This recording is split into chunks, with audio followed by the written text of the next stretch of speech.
What's going on, nerds, and welcome back to the Nerdwide podcast. This is episode 118. I'm your host, Tyler Haynes, with my good friend and co-host, Mr. Chris Rivers. How are you, son? Good. How are you doing? I am well. Like I was telling you right before I hit record, my eyes are burning, and so I got my glasses on. I've put, 20 plus hours into Final Fantasy 16 this weekend. And so my eyes hurt. So if you're a visual watcher, I apologize for all the reflections in my glasses and all that kind of stuff. To the audio people, it just sounds normal. All right. But no, that's what's going on over here in this household. Chris, how has your week been? I know we've texted some this week. Both of us working overtime again. Yes. But how was your week other than that? Suck. Mm. Yeah. No, it's just, I feel like I go to work and I come home and Go to before I sleep, know eat, it, sleep, it's repeat. time to, yeah, God, dude, it's the worst. I it can't sucks. stand it, man. That's like how this week was. We had somebody out, which is fine and everything, but we're doing this project as well. So like we're just I feel like we're doing the job before people, but we only have two or three. But this past week we only had two people working, myself included. And it's just been rough. Like I've been going in early, leaving out my normal time because I have to pick up my youngest child. But I do that. I come home, go to sleep, wake back up, do it all back over again. And I'm just like, I'm exhausted. Yeah. Got some good rest this weekend, I feel like, by playing Final Fantasy and watching the last good episodes of Pokemon with Ash and Pikachu. We're still waiting for like the 6th or 7th episode last arc that premiered in Mhm. Japan back in March, but we're still waiting for it here in the good old States, or in English, whatever you want to call it. So I'm waiting on it. But there was a scene during the little Masters battle, which is like to be the very best out of everybody, where Ash does it. And there's a certain scene with some certain music that I don't want to spoil for people, but I cried very hard, like good tears, and then continuously replayed it 4 or 5 more times last night and kept crying. Enough to the point this morning I showed Jamie and she took pictures of me and videos of me crying just watching it. I said that was not my intent of this. I just want to show you how just awesome and badass this was. But she instead to go with the wife route and make fun of her nerd husband. So, but you know, Yeah, I can understand that. yeah, I mean, you gotta do what you gotta do. Yeah. I'm sure it'll come to light at some point, but we're just not gonna talk about that. But Chris, we have a lot of TV to talk about this week. Before we jump into it, I do want to talk about some quick housekeeping. Don't forget to subscribe to either our YouTube or podcasting service of your choice. If you enjoy the show, make sure you just leave a thumbs up on YouTube or give us a good rating whatever podcasting service you use. If you don't enjoy the show, let us know down in the comments why you don't enjoy it. If there's something wrong, let us know down below. Can't fix anything if we don't know if it's broken, so that's where the comment section is the best way to do that. If you want to do more for us, you can also go to patreon.com/nerdwine. 3 different tiers for 3 different monetary values. And that helps the team out, helps us grow a little bit more, and do things like that to help provide for you, the audience. But other than that, Chris, you been watching anything on TV? Did you even have any time to watch anything on TV? Is the question. No. I binged everything we had to watch for this week's show last night. Oh, I did it today. So, well, besides Gotham Knights, I can watch it at work, which it was very hard to do this week because it was a good episode. Anyways, so it was a little bit harder to. I was more engrossed into the episode than I normally am. These penultimate episodes are always, I feel like better production quality because they're ramping up to the finale and it just always grab my attention. Although Superman and Lois didn't do it at first, and I'll talk about why when we jump into it. But Yeah. let's see, if I watched the Pokemon series. I binged all 13 new episodes, which are only 20-minute long, yesterday. And then I've been watching Supernatural. That's been my TV show while I'm working. Just have on in my ear as I'm working. Not really paying attention to it, but I'm in season 3 of 15. Woo! So, But anyways, let's talk about our shows here. Superman and Okay. Lois is up first. This is episode 12 of season 3, titled Injustice. Now, did I think there was going to be some Injustice tie-in to the comics and or video games? Yes. Was I disappointed there was not? Also, yes. This one's directed by Suds Sutherland. We're going back to fugitives.com by our good pal Siddhartha Das for the recap and review. Let's see. So far, we've seen how excruciating an ordeal it is for Lois and her close ones to go through her cancer diagnosis and treatment, accept the changes, and prepare for the surgery. As Injustice begins, we witness the aftermath of the ordeal as Lois learns the price it takes to heal both physically and mentally. The time that heals all wounds is inestimable. I think I said that right. Yeah. For Clark, nothing has changed at all, but Lois recognizes a part of her that is missing when she gazes into her image into a mirror. Everybody knows and shares advice about being patient, holding on to hope, and being proud of the fight one has put up as the keys to overcoming all of this, but only the one who has to go through it all know what it really takes. Adjusting to the new normal and accepting the bodily changes will test Lois's mettle all over again. However, even while dealing with the situation regarding her recovery, Lois still has her head in the game about Lex's situation. 17 years ago, Bruno and Pia orchestrated the murder of Boss Moxie and his lackeys, and using Pia's sound manipulation powers, Bruno incriminated Lex for the offense. The evidence misled Lois at the time, whose scathing articles resulted in Lex's imprisonment. Now that Bruno is incarcerated and his confession published by none other than Lois herself, Lex will be acquitted and will look forward to getting even. Anticipating his retribution, Lois starts to gather new evidence on the villainous megalomaniac, and Clark asks her to ease up a bit given her condition. But Lois reminds him of the fiendish ways Lex can adopt to get what he wants. The scene shifts to the Supermax prison of Stryker's Island, where Lex has received his discharge order and is now a free man. I want to make sure, yes, because I want to talk about Lex a little bit, because when we get there, because over half this episode, I was not bought in as Cutlets as Lex until the end. And when we get there, I'll explain everything why. But there were certain scenes, and even Jamie and I were talking about as the episode was going on, I was like, this doesn't feel like Lex Luthor to me. Like of any iteration that we've seen before. And not just because he had facial hair, like which I didn't have an issue with. It was just, there were some very weird things. But we'll get there. I think too, for me, real quick, I've always viewed Lex Luthor as just sort of, as far as his appearance, just like an average guy. Yes. Cudlitz is a big dude. Mm-hmm. He's imposing, and to me, what made Luthor so hateable was he wasn't. Right. You know, it was Just your skinny little billionaire. Yeah, Yeah. it was all in his mind. It was the power of his mind that made him dangerous. So, which we'll get into. So Lois and Clark simply cannot catch a break as new situations regarding their teenage sons start cropping up. Previously, we saw Jordan getting a bit reckless about his secret identity during his Superboy drills, which led him to multiple sightings of him across Smallville. News of a new superhero in Smallville has reached Metropolis thanks to George Jr.'s overenthusiasm regarding the matter, and he can't stop talking about it to Sarah, who is more concerned about protecting Jordan's secret identity. However, Jordan, on the other hand, seems to be enjoying the rumors and praise a little too much as he indirectly brags about his actions in his friends group, leaving Sarah feeling aghast at the situation. Sarah meets with her mother, Lana, and shares the incident and what happened, and she is wondering why she was even bothered keeping Jordan's identity secret by lying to everyone the person concerned is acting carefree.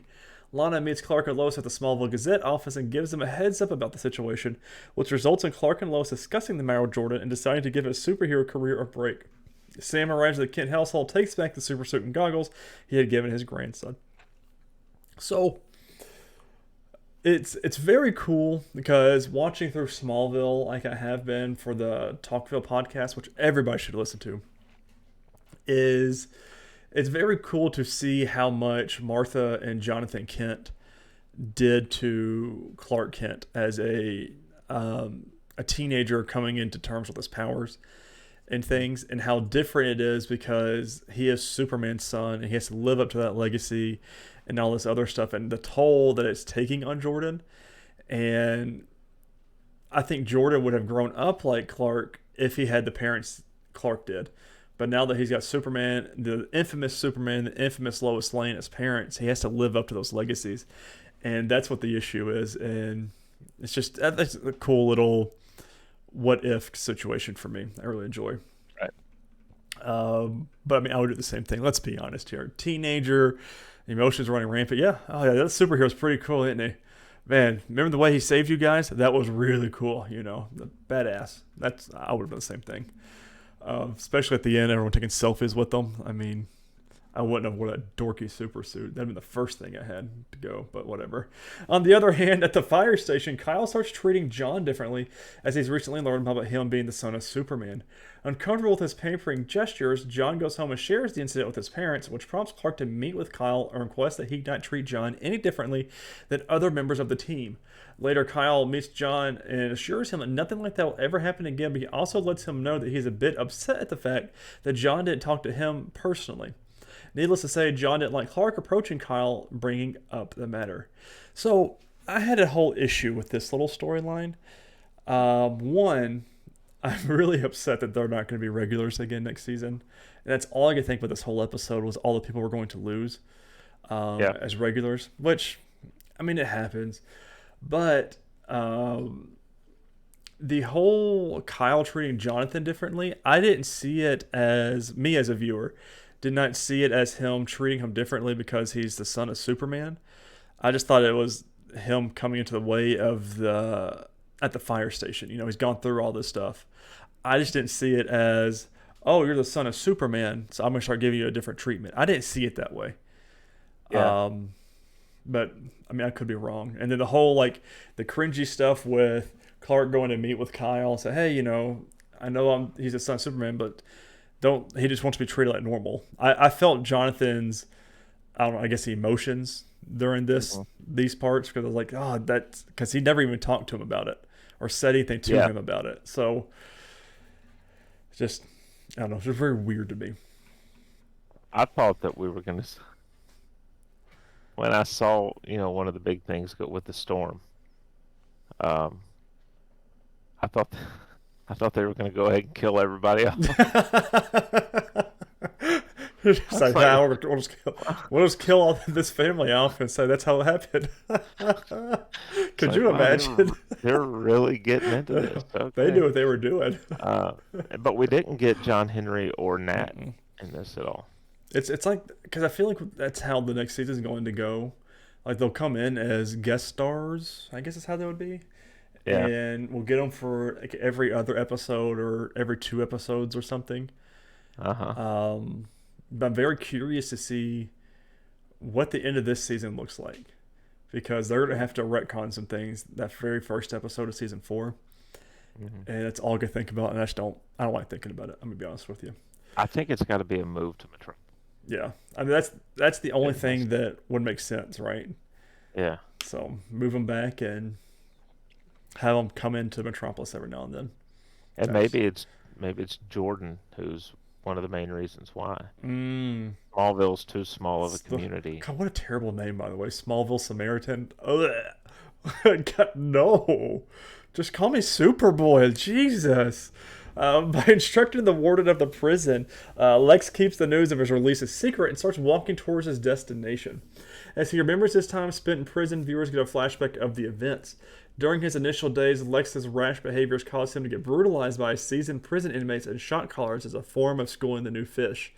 A vengeful Lex blackmailed the prison warden with his family's life on the line and gained absolute control of the prison, pulverizing the ones who dared to raise their hands against him.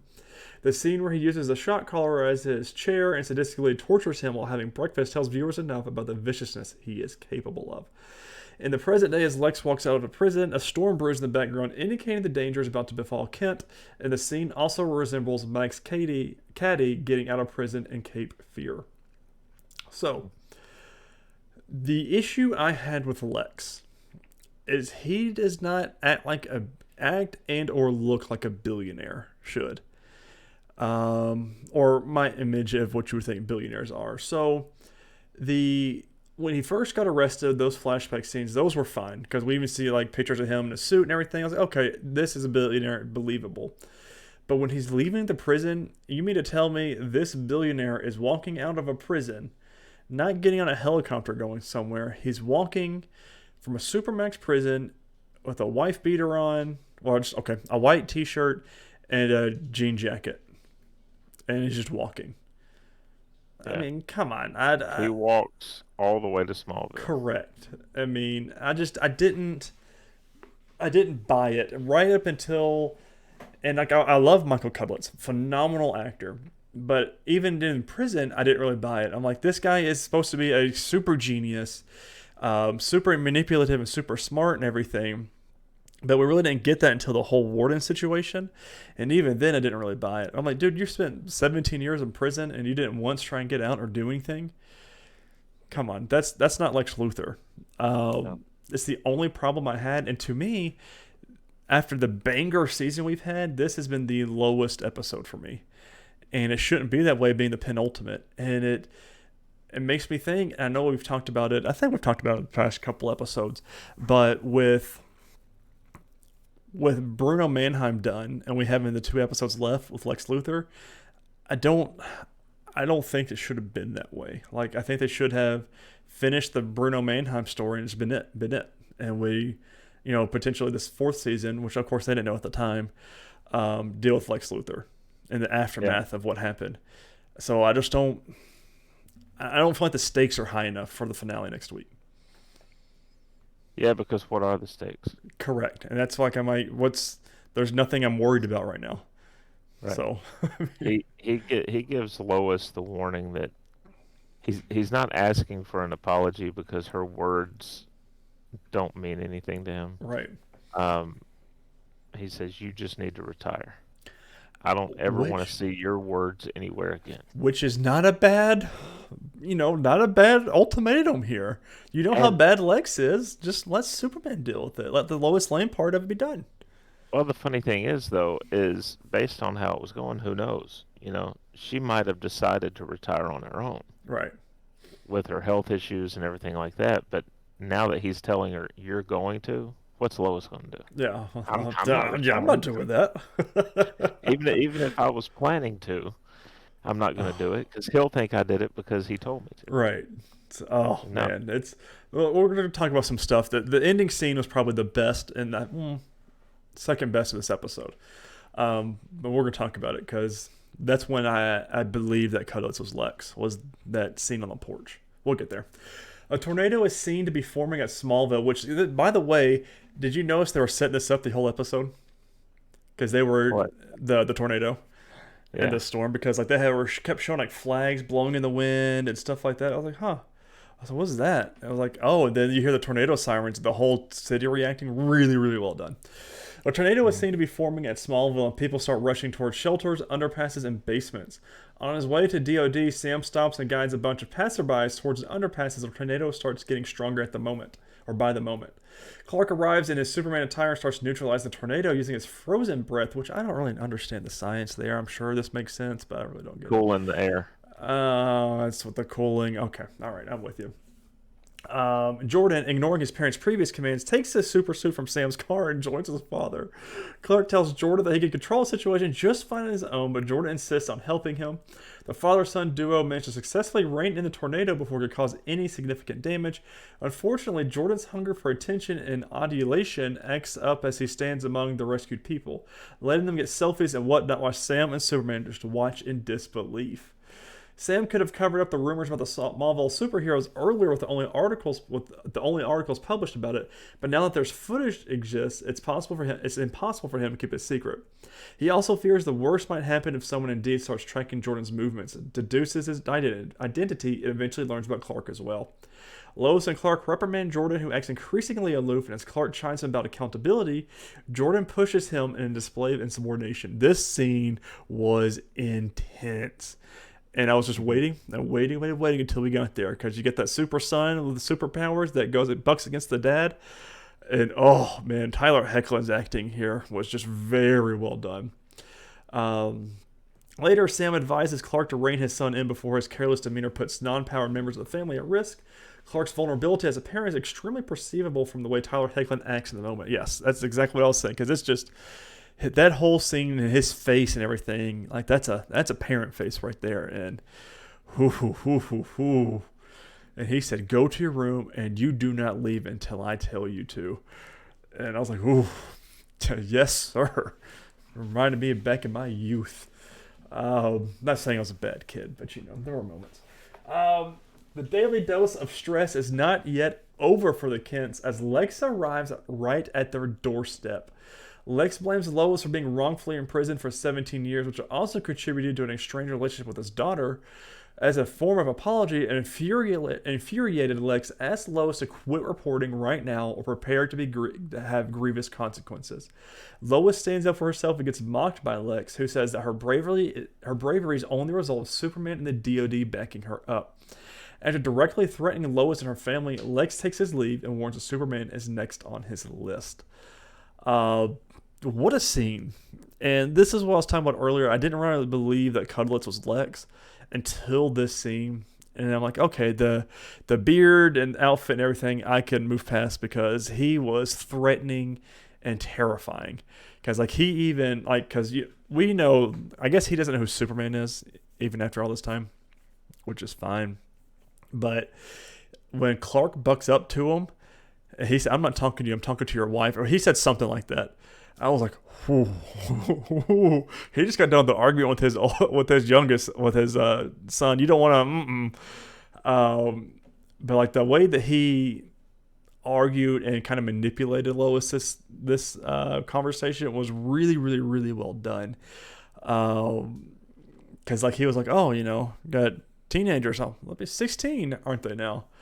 And she said, "Don't you talk about my family." He goes, "Oh, if that's off limits, I'm guessing your cancer is too." So I was like, "Oh, he's been keeping up with you." So very well done.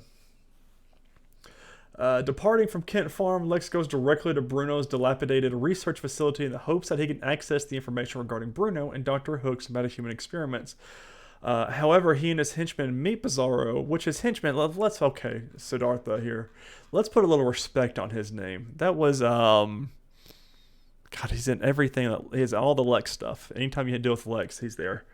Well, I'm blinking on his name, and that's bothering me because it didn't mention the article. He's a Supergirl. He's been in the Superman movies. He was the prisoner at the very beginning of this. God, why can't I remember the guy's name? There's always Mercy and blank. Mercy and... All right, I'm going to Google it. That's going to bother me. Hang on, I'm looking it up now. Continue.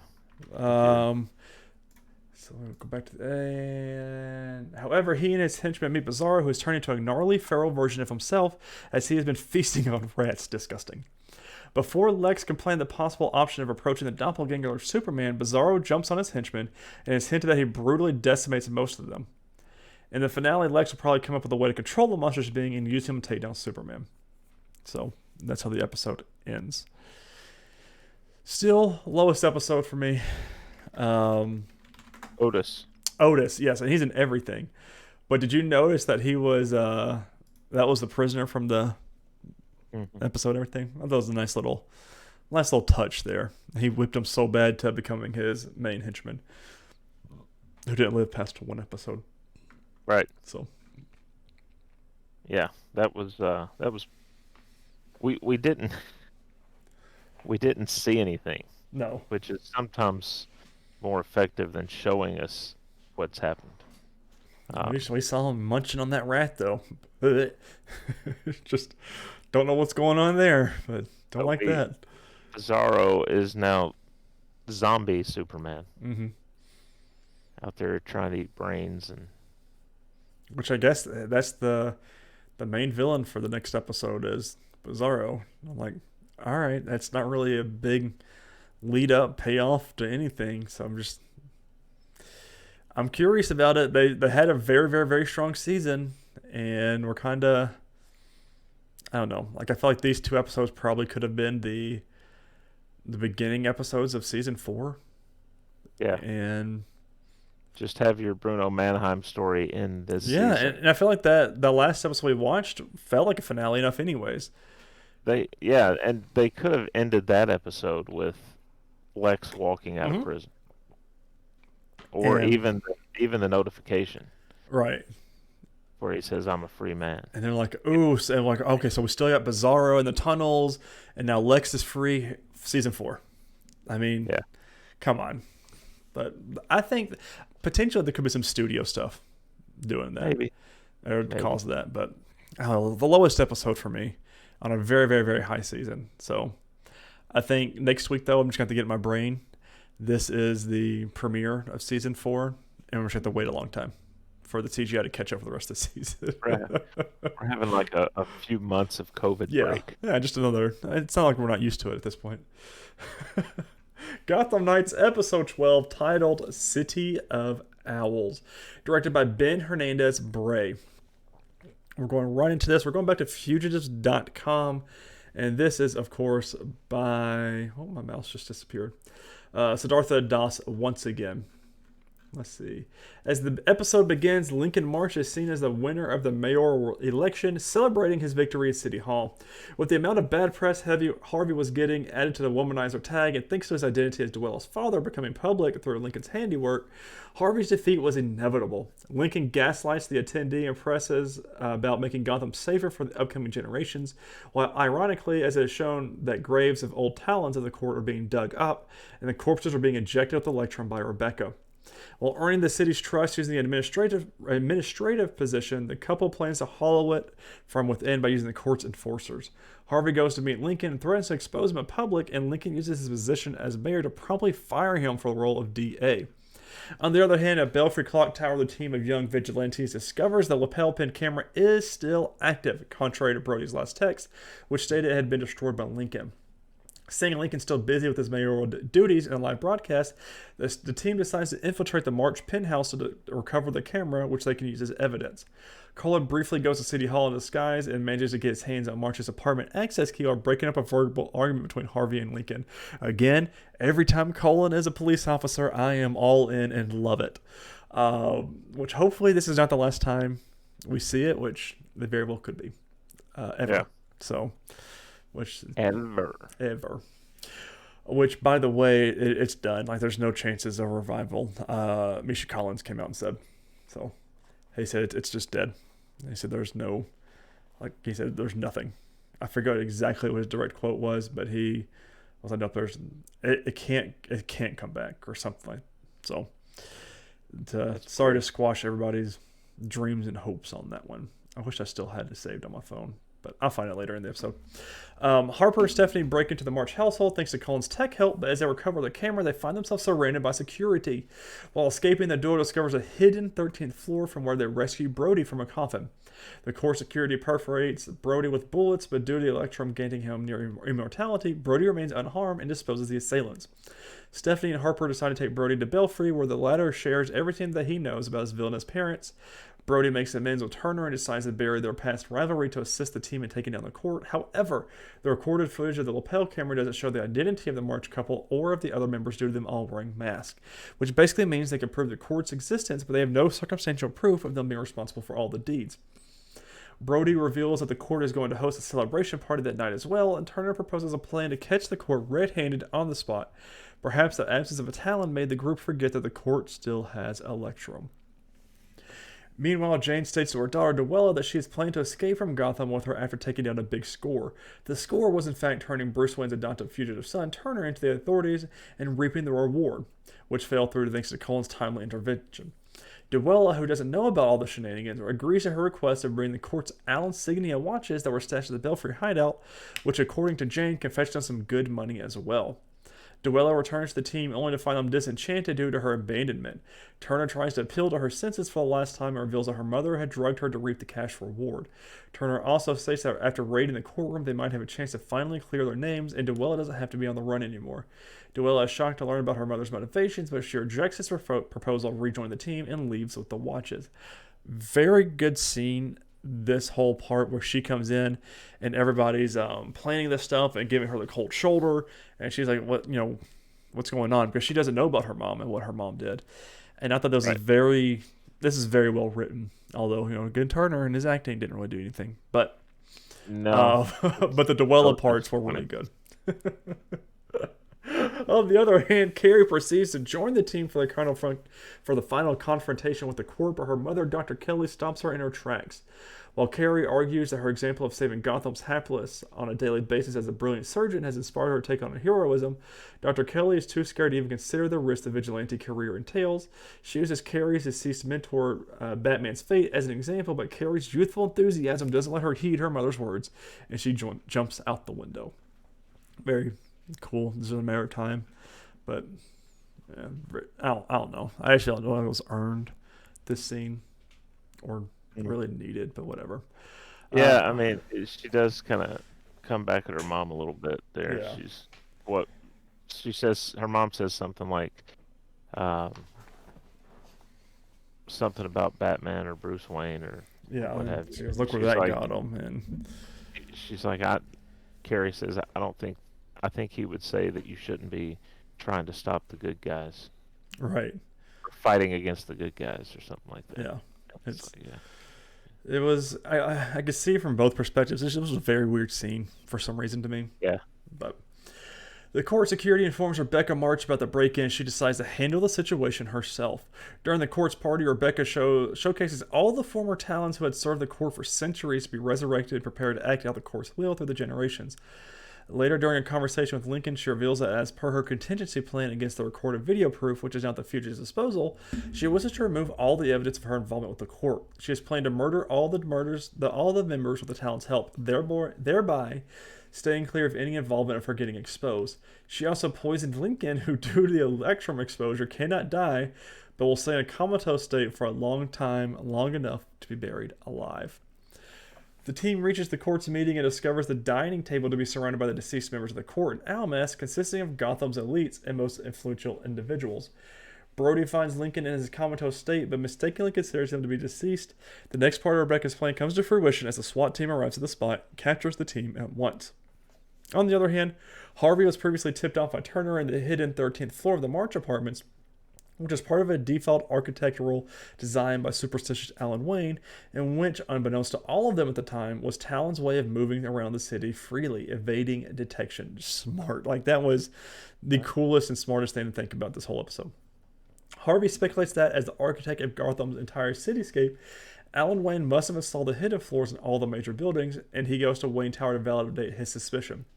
After discovering the hidden floor, Harvey comes across newspaper clippings that show Dr. Leviticus, who was responsible for discovering the elusive miracle mineral electrum 2 centuries ago, is none other than Rebecca March, who was also the wife of Alan Wayne. Plot twist. Like, yeah. Ooh. Right at that moment, Rebecca arrives and corroborates Harvey's findings. Harvey is horrified to learn about Rebecca's past and that she was the chief orchestrator behind the entire fiasco from the beginning. However, she states that she still loves Harvey and wants to start a new life with him, leaving the court shenanigans behind. Harvey rejects her offer, seeing Rebecca's ruthless villainous side, and considers the past they shared to be nothing more than a mirage. Rebecca decides to abduct Harvey and sends Talons to raid the GCPD and kill Turner and Co. I would have taken her up on her offer. Yeah, I mean, she's not that bad looking either. You know what I mean? So there could be worse things. To live forever. Yeah. Come on. I mean, what are we losing here? And that's something else though that we did find out through the episode. I don't think we knew this before. Pretty much, it's not immortality per se. Like the Talons' bodies can only heal so often before it wears off from being basically used up, I guess. So as long as you are like her and you can stay out of harm's way often enough, yeah, she'll live as long as she's already 200 years old, 200 plus years old at this point. Yeah, so I mean, Harvey was sleeping with somebody who was the equivalent in age to like his great great grandmother.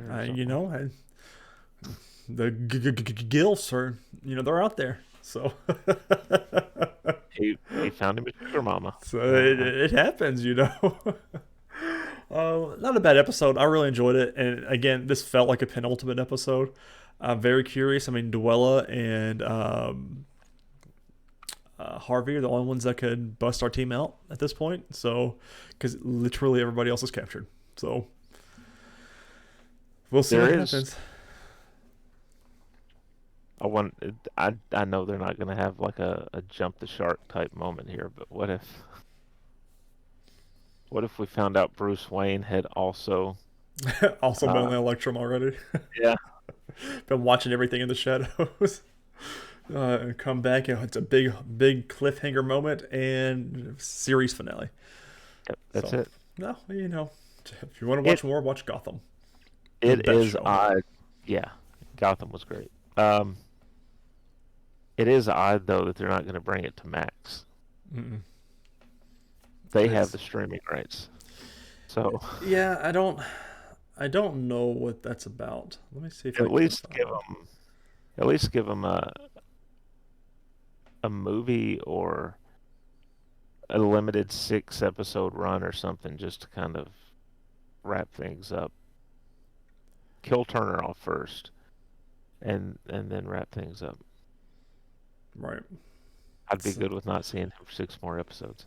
so Misha said, just got back on the grid because we talked about this too. After Yeah. unplugging for a week to hear the news that Gotham Knights was canceled by CW and will not be able to find a new home. He goes on to say that I'm incredibly bummed and selfishly disappointed to not be able to fully explore my villain art, but I'm proud of the show we made and so grateful to have been able to work with such a smart, caring group of people. I'm especially proud of our story that fighting the good fight also gives us opportunities to tell diverse and inclusive stories. We need more of that on screen, and while the story may not be going forward, I really believe it help open door for other characters from all backgrounds to shine. Thank you, hashtag BatBrats, for your full throttle support. The show may be ending, but I know this community will keep the light shining against the darkness in the real world. So he says it won't be able to find a new home. I wonder if that's like uh, there's a reason for that, like a So contract thing, or maybe they have to bring Turner back and they're just like, yeah, no, we're not doing that. yeah, it's absolutely not. So because I'm ready. I don't know if you're Are you? ready for this, but I'm ready for Okay, this. well, hell, let's talk movies then. Secret Invasion, Chris. Episode 1, titled Resurrection, directed by Ali Salim. I didn't really see anything big from them. We're going to the Review Geek. Listen, I don't know if you know this or not, but there's not a lot of people doing recaps for this show, which is very odd to me. Like, none of our That is, usual players are not recapping it, so like I even looked there first. But whatever.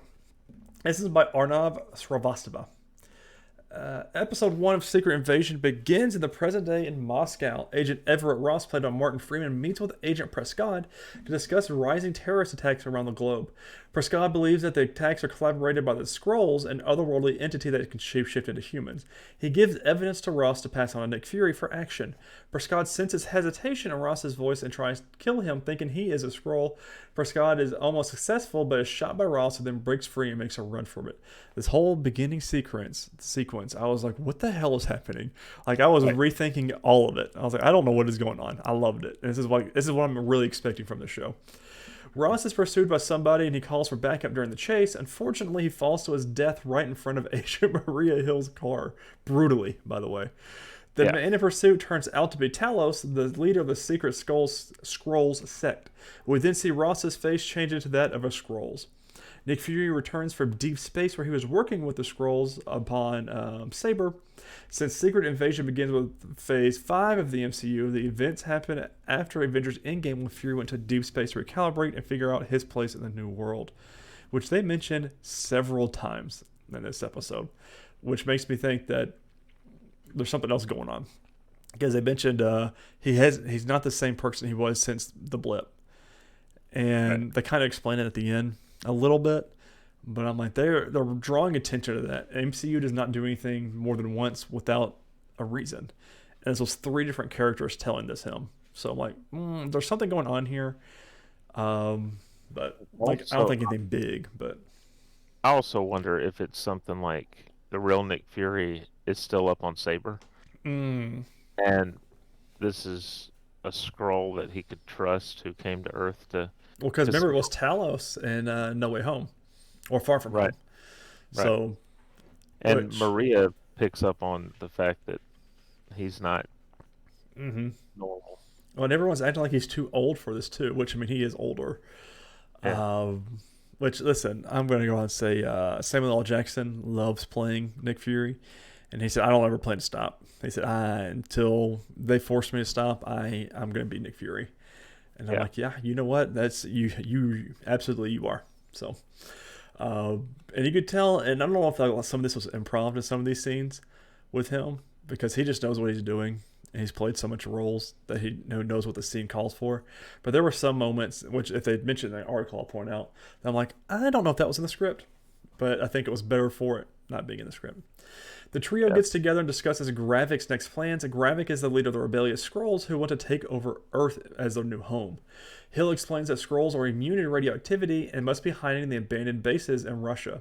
Prescott had discovered that the AAR, Americans Against Russia, was a terrorist front for the Skrulls. This is a little too close to home sometimes. Yeah. A little bit. They are building a huge bomb. This is what Ross's imposter was trying to hide from them. The bomb will be used to incite war between America and Russia. Hill also informs Fury that a weapons cache was stolen the same day from Kazakhstan, presumably materials to build the bombs. News of Fury's departure from Sabre, the project to build an infallible aerospace defense system, reaches the White House. Rhodes, our very own war machine, informs President Ritson about Fury being back. And during his nightly sojourn, Fury is kidnapped by Sonya Falsworth, a high-ranking MI6 agent. Sonya questions him about his presence in Russia, which they didn't. Olivia Colman, just chef's kiss. What a phenomenal actress. Which her and Rhodes are series regulars. I did not realize that. Yeah. In the title sequence, they're listed as regulars. I'm like, okay. Sonya questions him about his presence in Russia, while Fury offers a collaboration to stop the Skrulls. Sonya rejects the offer and asks him to go back to the space station, which they don't mention in the article. But him being in spy mode 24/7 was so cool. Like when he was in there talking and just walking around the room, he put the little camera up in the owl's eye. Very cool. Which is very Court of Owls-ish. And then acting like he's playing the tape recorder and everything. Just kind of cool little spy stuff. Let's see. Next, we meet Gaia, who is played by the infamous Emily Clark. Talos' daughter, who is what she calls the new Skrullos. Beto, a wandering Skrull, visits her. The place is about 300 kilometers from Moscow in the abandoned plants. The compound provides a refugee to all Skrulls, including Gravik's warriors. Behind closed doors, we see the Skrulls' project to kidnap humans and then take their bodies as a shell along with their mind. The longer the Skrulls are attached to the shell, the harder it is to tell the difference. Fury had installed a secret camera in Sonya's office. He overhears her talking with her boss. She suspects Vasily Poproshin, as a former Chechen rebel, of making the bombs. Fury suggests they meet the bomber himself, even if it means going against the MI6. Pagan, the general of Gravik's army, sends Gaia to Vasily's location to retrieve the bombs. As Fury and Talos question Vasily, Gaia, who has procured the bomb, escapes. Hill spots her and chases her on foot. It turns out that Vasily is actually a Skrull. He and Talos engage in a fight where the latter refuses Fury's help. He ultimately shoots Vasily. Hill catches up with Gaia, but she is too strong for him. So, a lot to talk about here. Vasily, if you noticed, actually, let's see, Vasily. If you notice, which I saw this in on the subreddit for MCU, was the very first. So when they're walking in, they're talking about the shells, and they got all these humans and like little mind devices keeping them paralyzed. He was the very first one. So nice little cool callback. And did you notice? So I don't know what's going to go on, but I think Talos is not going to be so much with Fury towards the end of this. And it's one of those things too that, to your point, that Fury might not be Fury, because Talos is like, I can handle this. Let me handle this. And then Fury shoots the Skrull and kills the Skrull. And Talos, being who he is, does not want to see any Skrulls die. But like there was a little bit of tension there. That like, I can't believe you just did that. But like it wasn't very. I'm still going on through playing kind of. It was weird. I got a different vibe off of that part. Do you think with the with where this has been set so far, do you think we get an appearance from the Red Guardian? I hope we get some good MCU characters in this one. Like, Rhodey is fine and all, but I don't think we'll ever see him suit up in this show. Right. Well, Um, maybe at the end because that may True. be a tease for Armor Wars. Or are they still Ooh. doing that? Did Yeah, they they're still cancel doing it. that? They're still doing it. It's just it's further out. We got to get through all Yeah. the Jonathan Major stuff first. If he's ever brought If back. he's ever brought Um, back. Yeah. Curious to see what they do with that one. Talos is in close pursuit and stops his daughter. He tells her that Gaia's mother died and that Gravik had something to do with it. Gaia isn't ready to hand over the bombs, though, and escapes. She delivers them to Pagon, but does not identify Talos as the person who tried to stop her. She also floats the idea that the explosions can be postponed. Still concerned about what happened to her mother, Gaia meets with Talos. He explains to her that Gravik killed her and asks Gaia to leave him.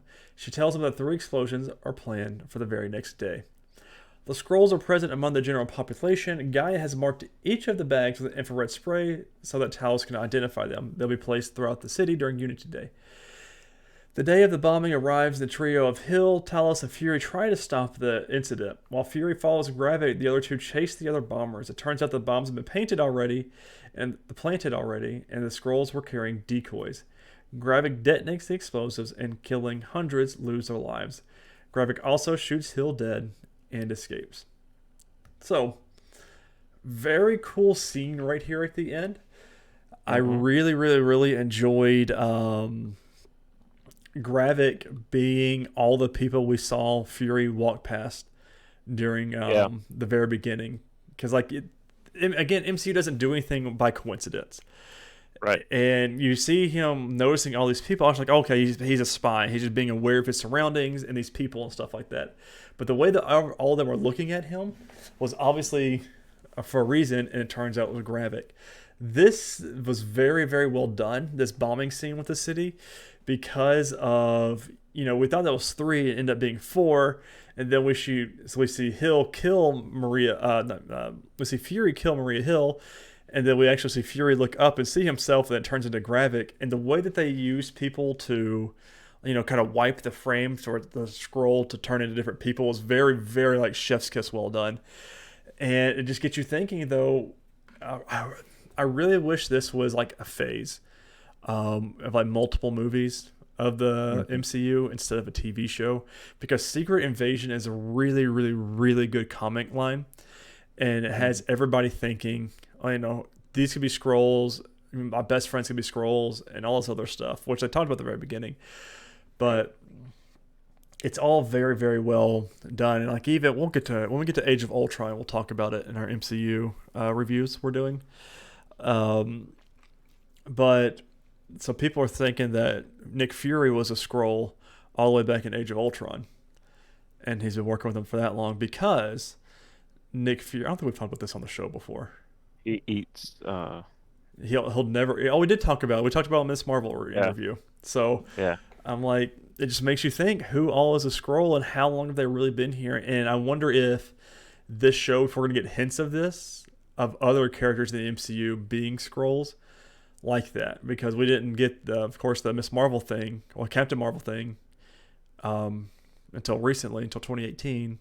And Age of Ultron came out in 2013 or 14. So I mean, nice little callbacks. I wonder if we're gonna get any more of that.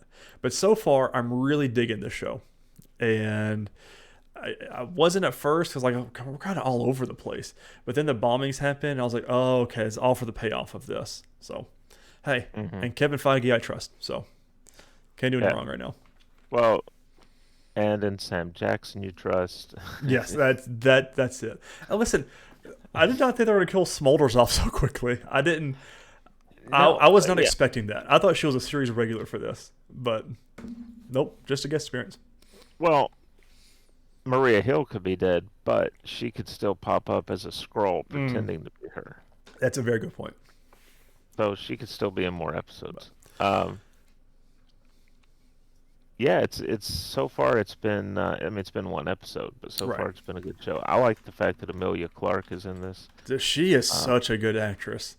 Yeah. And it's a lot of fun watching her because I kind of went into the show kind of blind, not knowing a whole lot of who people were, and having her Talos' daughter is very cool because we did see her all the way back in Captain Marvel. So technically, well, and her acting when she doesn't catch at first that he refers to his wife in the past tense, Right. and then he has to more bluntly tell her that her mother is dead, and her acting in that moment was so good. Mm-hmm. Um, and then when he alludes to the fact that it was the people that she's working for who Mm-hmm. did it, So she's a little cautious, and but she's still. So did she plant? Um, did she purposely plant the false bags? Is that what they were trying to show? I don't think so because she mentions to the new guy at the compound that um, you have to earn um, you have to earn trust, Mm. and I think that was a test for them on her part to see, okay, is she going to go through with this? Oh, I So gotcha. they gave her dummy bags, um, and then on top of it, if they find out she marked them, now they know Mm-hmm. that they can't trust her. Those are some cool sunglasses, by the way. So, yeah, Um, or I guess seeing glasses that you see infrared and all that other stuff. I was that's pretty cool. Uh, yeah. I'm excited. I'm excited to see where this season goes. But I love Samuel L. Jackson. They better not kill him off. All right, Chris, it's our time Is it? for the hit show segment on this here podcast, Heroes and Douche Canoe, or Hero and Douche Canoe of the Week. We go through each week, talk about we bring to the table each douche canoe and hero of the week from our 3 episodes that we watched here and recapped and review. We're going to start with Superman and Lois. Let's start with douche canoe. I nominate Jordan for Yeah, him getting in his head and just saying forget it, and especially him bucking up against his dad. Although, not I don't really Lex Luthor's not really a douche canoe right now material for me. Although him sitting on the dude as his personal seat and then just yeah. hitting him saying I'm adjusting my chair, and I was like, oh god, that's a dude right there. And then like it pans out and he's spitting the blood out. I was like, oh, very well done. Just not very douche canoe yet. Right. So I would say Jordan for this one. Yeah, I think you're right. I mean, Junior needs to let it He's go. just trying to. I was like, I know what I saw. I mean, I would be the same way because I don't want to feel like I'm going crazy. And he's constantly getting gaslit by this girl he's quote unquote seeing and stuff like that. So it's very weird. Are they a thing? I don't know. Like they're acting like it at one point, or they're doing shared grief and whatever they're doing. But I really don't like this junior kid, and I still don't know why he's in this show. But Yeah. he'll get cut next season, as everybody else did too. Gotham Knights. Obviously, Lady March, or whatever her villain name is, but Jane Doe. Jane Doe. Oh, for turning Turner in. Um, And just for the way she's treating her daughter. yeah, she's gaslighting her as well. So she's definitely trying to sell those watches back to the owls, right? Yeah, That, I would that's how think so. that's how I'm thinking that's supposed to happen. Um, I think that's pretty much it for those. So I I got can't think Lady. of anybody else. No, there wasn't really. But I mean, besides Lady March killing her own husband and everybody else, you know, Yeah. a secret invasion. Gravik. Um, I mean, I guess Gravik's the only one, but it's not really. My thing with that is not very douche canoeish yet because we don't really. He's just being your villain right now. Right. Well, douche canoe for killing Maria Hill and blowing up a bunch of humans on Unity Day. So, which is ironic, which I guess is why they did it on Unity Day. Um, so, what we got? Jordan, Gravik, or Lady March? I'm gonna say Jordan. Jordan. I'm cool with that too. Because the way he bucked up against Clark. Mm-mm. Yeah. Mm-mm. But he's just being, which I get it. He's always been the more insecure of the brothers. Right. He's looking for acceptance and all that, and he just can't. He can't say no to it. Mm-mm. So he loves that limelight.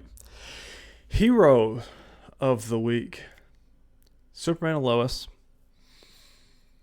I mean, you could always say Superman, right? Yeah. Do we Uh, really have like a hero from this episode though? I mean, I, he stopped the tornado, but yeah, but I mean, I don't know. I don't know that there was a standout hero in the episode. mm-mm, because it was a Um, season premiere. So yeah, I don't think so. because I can't. I mean, Superman's the only one. But if you did Superman, you have to do Jordan for the whole tornado thing. But Yeah. very cool scene, by the way. We didn't really talk about that, but them staying at the fire hall, Kyle and Jonathan, and seeing the tornado, and you can see the little frost breaths going around. Very like chef's kiss. Very well done. Gotham Knights. Brody. I mean, this is a hard one. It's a hard week.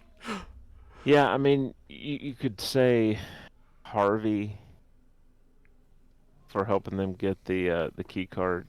Mm-hmm. But then again, um, Cullen was just as instrumental to that. Correct. He actually picked the pocket.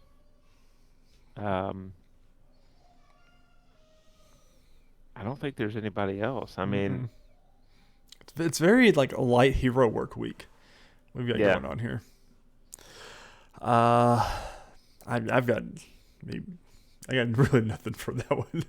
yeah, And then Secret Invasion, I would like to nominate Maria Hill for her one and only. okay, that we know of.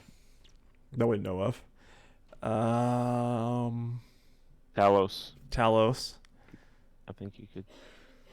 Outside of that, I don't think Man, there's a. man, I don't. This is a rough week, dude. A rough week for our heroes.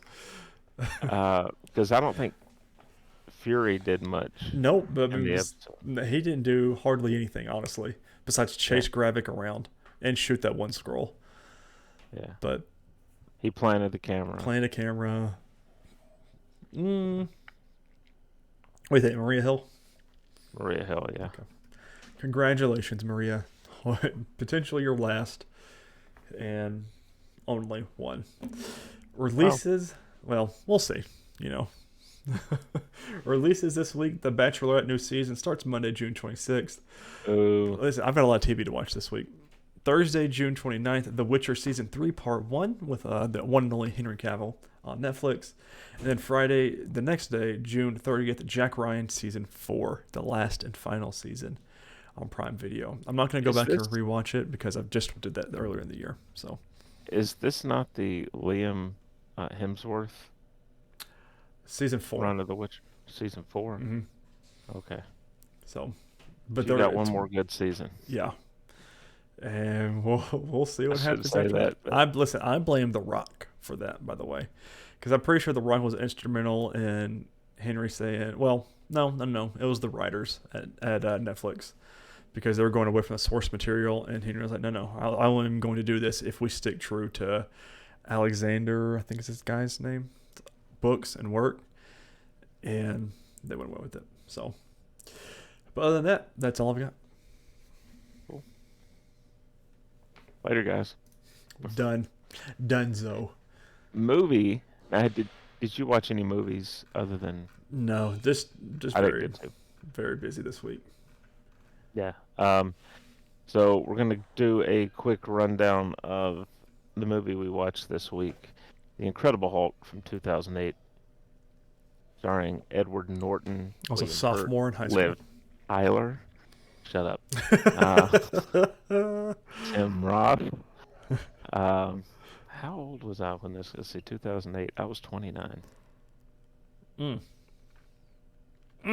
That's all I know, Um, Chris. yeah. Shut up again. Uh, um, Next week we'll go ahead and announce now, and then we'll touch on it again when this is over. Next week it's going to be Thor, Mm-hmm. which A is very always a highly fun one. controversial one. See, I like Thor. I'm right there with you. I do too, but a lot of people don't for some reason. Yeah. All right, here we go with our synopsis. Actually, it's just the plot. It's not even a synopsis. It's too long to be a synopsis. At Culver University in Virginia, General Thaddeus Thunderbolt Jackass Ross meets with Dr. Bruce Banner, the, the colleague and boyfriend of his daughter Betty, regarding an experiment that Ross claims is meant to make humans immune to gamma radiation. The experiment, part of a World War II era super soldier program that Ross hopes to recreate, fails. The exposure to gamma radiation causes Banner to transform into the Hulk for brief periods of time whenever his heart rate rises above 200 beats per minute. The Hulk destroys the lab and surrounding area, killing several people inside and injuring the general and Betty and others outside. Banner becomes a fugitive from the U.S. military and Ross, who wants to weaponize the Hulk. 5 years later, Banner works at a bottling factory in Rosina, Rio de Janeiro, Brazil, while searching for a cure for his condition. On the internet, he anonymously collaborates with a colleague known only as Mr. Blue. He's learning yoga techniques to help keep control and has not transformed in 5 months. After Banner cuts his finger, a drop of his blood falls into a bottle, which is eventually ingested by an elderly consumer in Milwaukee, Wisconsin, giving him gamma sickness. This was played by Stan Lee. Using the bottle to track down Banner, Ross sends a special forces team led by Emil Blonsky to capture him. Banner transforms into the Hulk and defeats Blonsky's team, with Blonsky surviving. After Ross explains how Banner became the Hulk, Blonsky agrees to be injected with a small amount of a similar serum, which gives him enhanced speed, strength, agility, and healing powers, but also begins to deform his skeleton and impairs his judgment. Very cool. Yeah. Banner returns to Culver University and reunites with Betty. Banner's attacked a second time by Ross and Blonsky's forces, tipped off by Betty's suspicious boyfriend, Leonard Sampson, causing Banner to again transform into the Hulk. The ensuing battle outside the university proves futile for Ross's forces, One of my and they favorite retreat. scenes in this Yeah. whole movie and in some of the MCU was this battle outside the college. Yeah, but Ross even says, right when Banner starts to transform, now she'll see. Mm-hmm. He doesn't understand. Right. He's completely lost. They retreat, though Blonsky, whose sanity is faltering, attacks and mocks the Hulk. The Hulk severely injures Blonsky and flees with Betty. After the Hulk reverts to Banner, he and Betty go on the run, and Banner contacts Mr. Blue, who urges them to meet him in New York City. Mr. Blue's actually cellular biologist Dr. Samuel Stearns, who tells Banner he's developed a possible antidote to Banner's condition. After a successful test, he warns Banner the antidote may only reverse each transformation. Stern reveals he has synthesized Banner's blood samples, which Banner sent from Brazil, into a large supply to apply its limitless potential to medicine.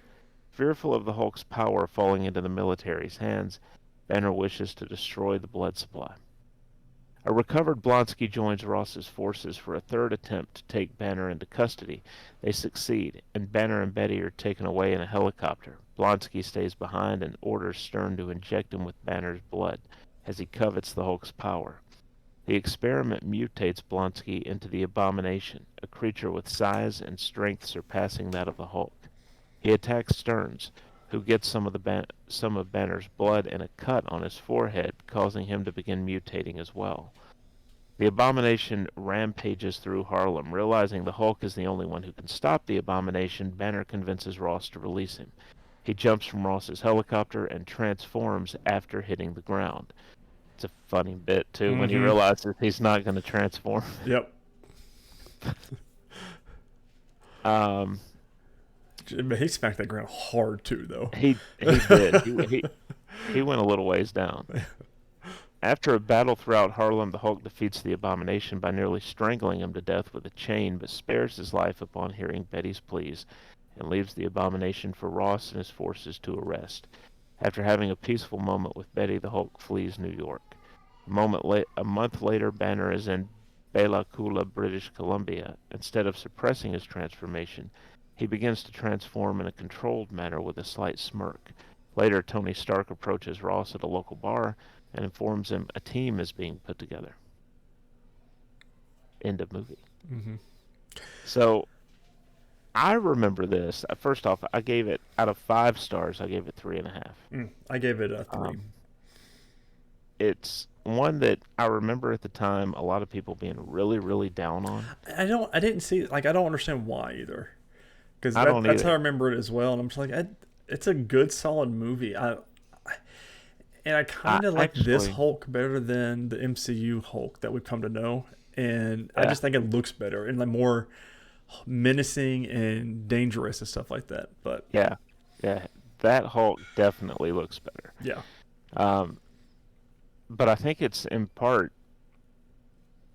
I think they just created a CGI Hulk, hmm, whereas when Ruffalo took the part, they tried to give it his features right. so that you knew, whereas in this they didn't. I don't think they did that with Norton. What was the? Why did Um, Norton not come back? Was it because he wanted too much money? so in the press, it got out that it was he was in disputes with Marvel Mm, about stuff. He said that wasn't accurate. That he didn't want to tie himself to one character and have to constantly be coming back. come on, man. Which, if you look at his body of work, makes sense. Yeah. He's never really done that. But the MC, no one knew how big the MCU was going to be, and if he would have stayed with it, he would have a lot of money right now. Yeah, that's So, true. but Um, you know, it's funny because apparently the director of the film initially wanted for the part of Bruce Banner, Mark Ruffalo, oh well. and Marvel was like, no, we're gonna go with Edward Norton. Here we are. Here we are.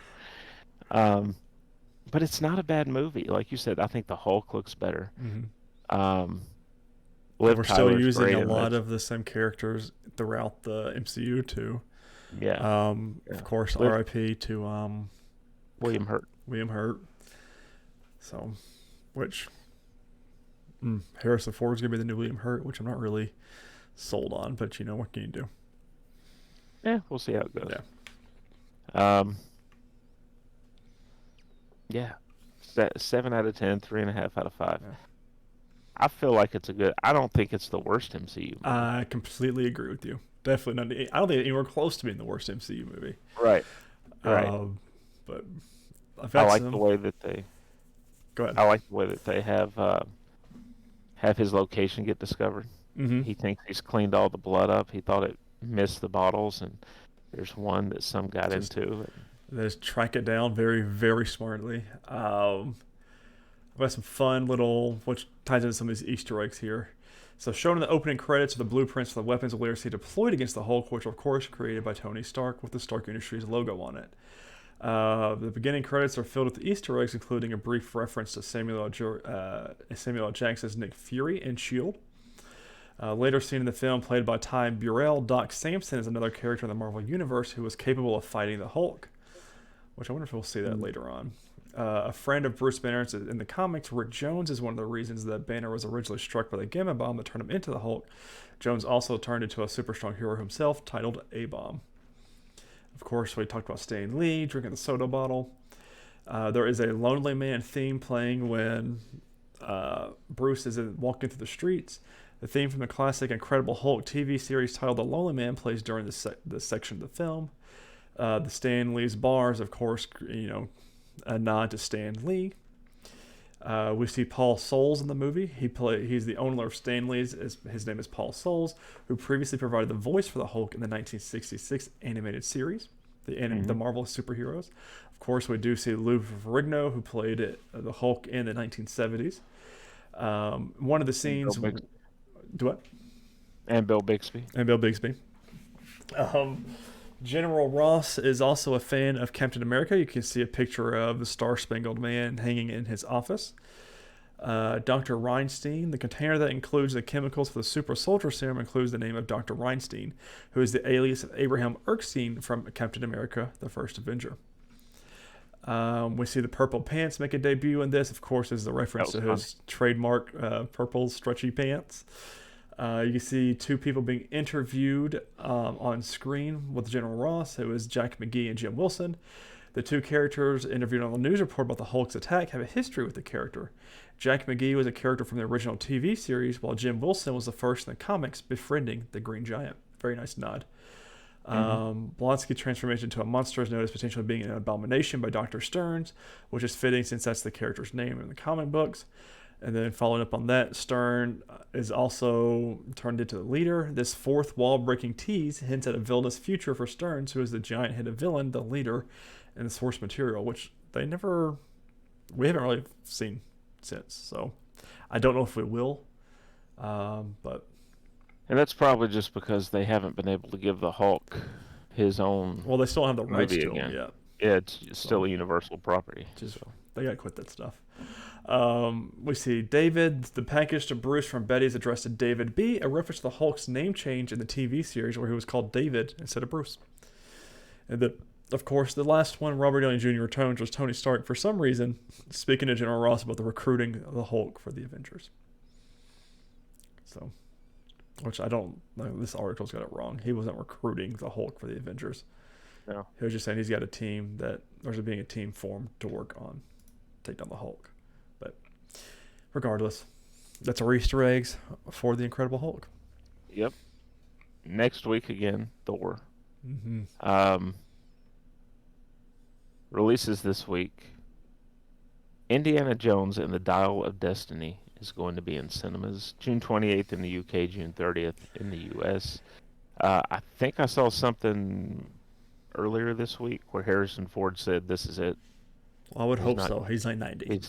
He's not coming back for Indiana Jones anymore. So. And apparently it's not getting the best scores from early on and stuff like that. So I'm like, yeah. They should probably just let that character die or do something different. The original trilogy was great.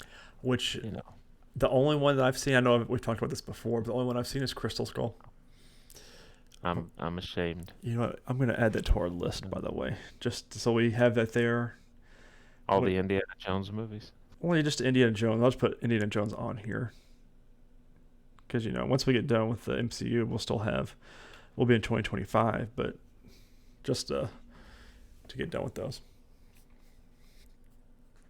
That was a joke because there's like 95 of them. But ladies and gentlemen, that is it for your Nerdwide podcast. Thank you all so much for watching and or listening to this episode. Don't forget to share on all your favorite social media platforms, or forget to rate and review this podcast on your favorite podcasting service. Spotify, Amazon, all that good stuff. We greatly appreciate it. It helps us get into the eyes and ears of other people so we can grow the show. Enjoy. On social media, you can follow us on Nerdwide at nerd_wide. You can follow me personally at Ty_Haynes. You can follow Chris at MavTN7.